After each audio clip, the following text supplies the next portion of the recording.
শীতের থেকে নিজেদেরকে হেফাজত করে উষ্ণতা অর্জন করে আমরা রাতটা পার করতে পারবো, তাহলে একটা বিহিত ব্যবস্থা হবে।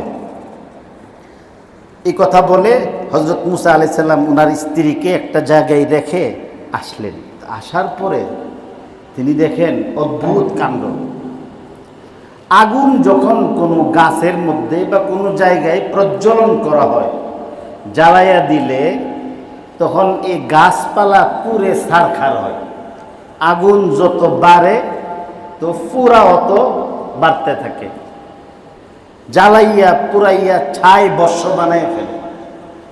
কিন্তু হযরত মুসা আলাইহিস সালাম এখানে এসে দেখেন যে এই যে আলো একটা গাছের মধ্যে জ্বলতেছে, এই আগুন যতই বৃদ্ধি পাইতেছে গাছের পাতাগুলি আরো বেশি উজ্জ্বল হইতেছে।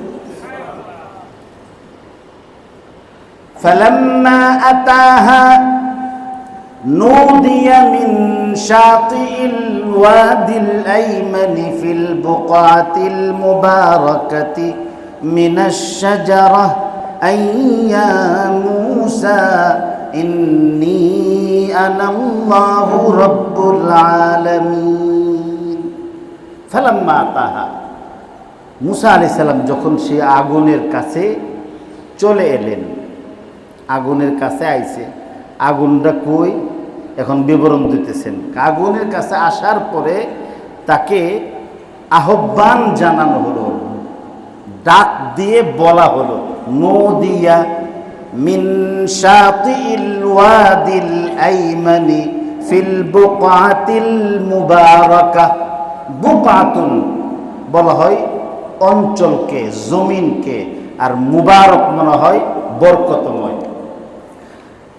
সেই তুর পর্বতের ডান দিকের বরকতময় স্থানে অবস্থিত একটা মিনাশ শাজারা, একটি বৃক্ষ থেকে তাকে ডাক দেওয়া হলো।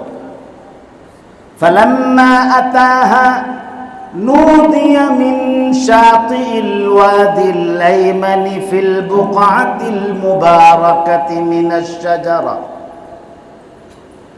সেই তুর পর্বতের ডান দিকের বরকতময় স্থানে অবস্থিত একটি বৃক্ষ থেকে মূসাকে ডাক দিয়ে বলা হলো, ইয়া মূসা ইন্নী আনাল্লাহু রাব্বুল আলামিন। যে হে মূসা, তুমি ভাবতেছো এটা আগুন, আগুন হইলে গাছপালা পুড়তো,